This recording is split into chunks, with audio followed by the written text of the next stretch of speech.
হ্যাঁ বিউটিফুল, এক রাতের জন্য আমার বউ হবে? শতাধিক পুরুষালী কণ্ঠে থমকে দাঁড়ালো মেয়েটি।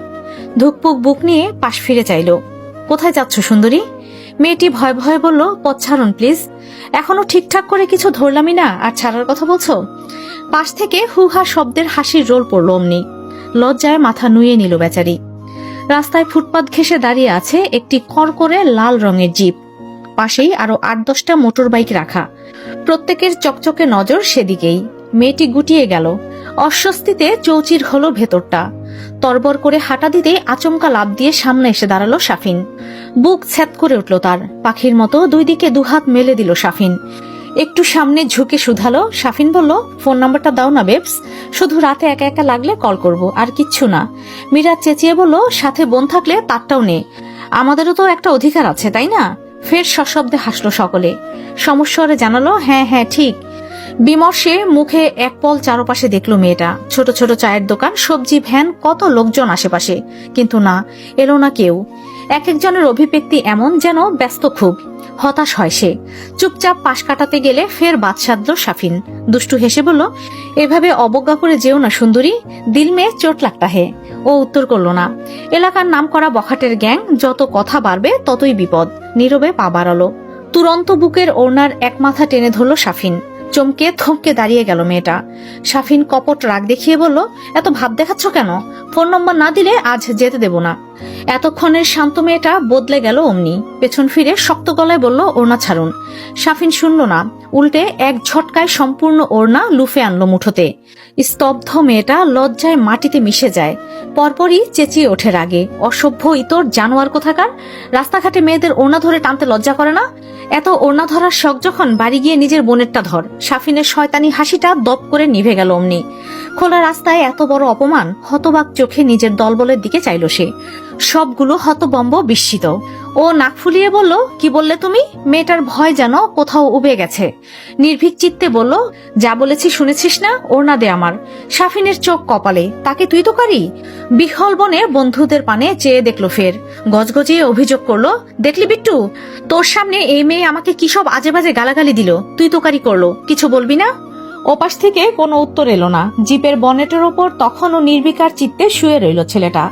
তার মাথার নিচে আড়াআড়ি হাত, ঠোঁটের ভাঁজে সিগারেট জ্বলছে। নাক মুখ দিয়ে বেসামাল ধোয়া ছোটার মাঝে হাঁটু ধরে ঝাঁকালো মিরাজ। ডাকলো, বিট্টু। আকাশ থেকে চোখ এনে ফিরে চাইল তীব্র। দুটো ভাঁজ পড়ল কপালে। কান থেকে হেডফোনের এক মাথা সরিয়ে মোটা গলায় শুধালো, কি?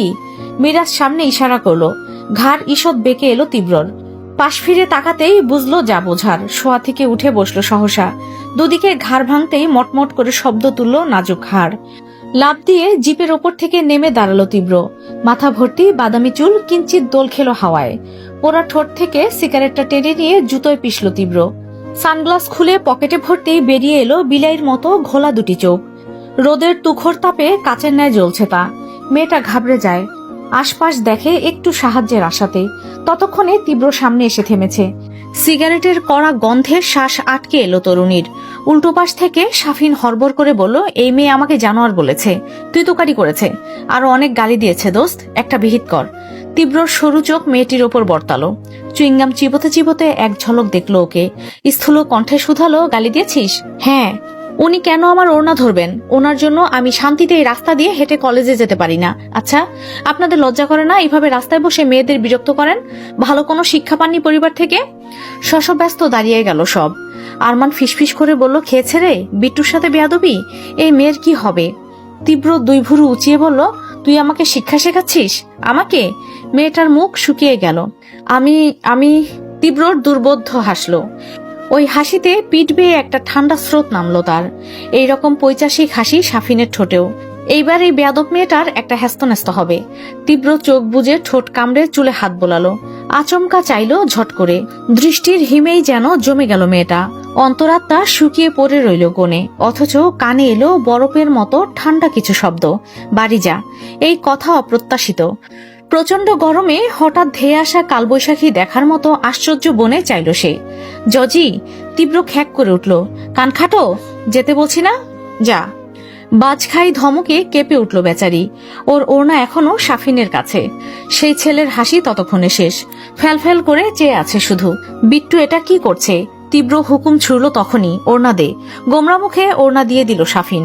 তীব্র দলা করে মেয়েটির গায়ে ছুঁড়ে মারল, চোখ দিয়ে ঝাঁঝালো, যা। মেয়েটার চাহনিতে তখনও বিস্ময়ের ভেলকি।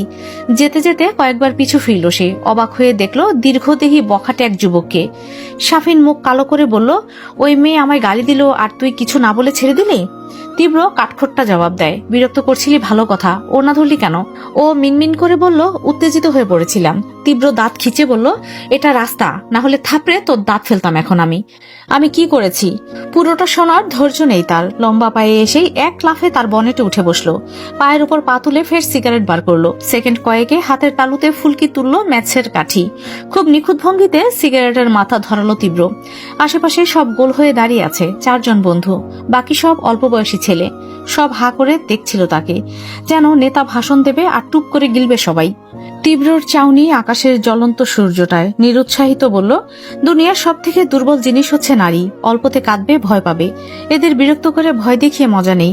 বিট্টু হলো টর্নেডো, এই ঝড় সামলানো এদের সাধ্যের বাইরে। তাই তোদের যা ইচ্ছে কর, জাহান্নামে যা, মানা করেছি, কিন্তু এসব ফালতু ব্যাপারে আমাকে টানলে খুব খারাপ হবে। বাকিরা ঘাড় নাড়লেও সাফিন শুকনো মুখে মাথা চুলকালো, চুপচাপ এসে বসলো আগের জায়গায়। কেন যে বিচারের জন্য বিট্টুকে ডাকতে গেল, দূর। রাস্তার ওপারের টং দোকান হতে দৃষ্টিগুলো ফেরত আসে। এতক্ষণের নাটকের প্রত্যক্ষ নীরব দর্শক ওনারা, সবাই নিশ্চুপ, নিরুৎসাহিত। কথাবার্তা স্পষ্ট কানে না গেলেও দৃশ্য দেখেছেন পরিষ্কার। কিন্তু বেঞ্চে বসা খোরশেদুল হাওলাদার ফোঁসফোঁস করে উঠলেন, উষ্ণ কণ্ঠে বললেন, কত বড় বেয়াদব! রাস্তার মধ্যে একটা মেয়েকে এইভাবে হেনস্থা করলো, কেউ কিচ্ছু বললও না। আমার তো ইচ্ছে করছে ঠাস করে গিয়ে একটা চর বসিয়ে দিয়ে আসি। দোকানে বসা লোকজন ফিরে চাইল ওনার দিকে। দোকানি সবুজ কচি পানে জর্দা ঢালতে ঢালতে শুধালেন, এলাকায় নতুন? উনি বললেন, জি, 3 দিন হলো এলাম। মুখোমুখি লোকটা সবেগে বললেন, এই জন্য তো বলি, পুরাতন হলে আর এসব কথা বলতেন না ভাই। ব্যাপার না, কয়টা দিন থাকুন এ পাড়ায়, সব বুঝে যাবেন। খোরশেদুলের গলায় কৌতূহল। কেন বলুন তো? দোকানি জবাব দিলেন, কেন আর কি, নিজেই বুঝবেন। ওই ছেলেগুলোকে কারো কিছু বলা তো দূর, চোখ তুলে দেখার সাহসও নেই। খোরশেদুল প্রকাণ্ড জিজ্ঞাসা চোখ মুখে চাইলেন।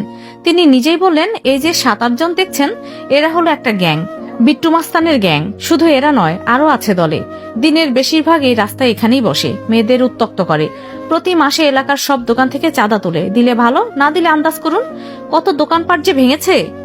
কতজনকে দেখলাম হাসপাতালে যেতে, তবে আমাকে চাঁদা দিতে হয় না। ওরা আমার দোকানে নিয়মিত কাস্টমার। খোরশেদুল আওড়ালেন, বিট্টু মাস্তান? জি, জিপে বসা ছেলেটাই বিট্টু, পালের গোদা। এক ডাকে সবাই বিট্টু নামে চেনে। ওর ভয়ে এই এলাকা না, শুধু চারপাশে সব এলাকা কাঁপে। এসেছেন তো শখে, আস্তে ধীরে বুঝবেন। খোরশেদুল অবিশ্বাস্য কণ্ঠে বললেন, কি যে বলছেন আপনারা, আমি তো কিছুই বুঝতে পারছি না। বর্তমানেও এরকম হয়? একটা গ্যাং দিনের বেলা এসব মারপিট করবে, ভণ্ডামি করবে, আর কেউ কিচ্ছুই বলে না? অন্যজন জানালেন, কি বলবে ভাই, কার এত সাহস? যে ধরুন আপনার মতো ওদেরকে ভালো করে না চিনে কিছু বলতেও যায়, চোখ মুখ ফাটিয়ে ঘরে ফেরে। প্রাণের মায়া তো সবারই আছে বলুন। তিনি হতবাক হয়ে বললেন, সাধারণ মানুষ কিছু বলে না বুঝলাম, কিন্তু দেশে আইন কানুন কি নেই? আপনারা পুলিশে কমপ্লেন দিচ্ছেন না কেন? উপস্থিত 4 জন হেসে উঠলেন। আশ্চর্য হলেন খোরশেদুল, এমন গুরুতর বিষয়টায় হাসির কি হলো? দোকানি শুধালেন, আপনি জানেন বিট্টুকে?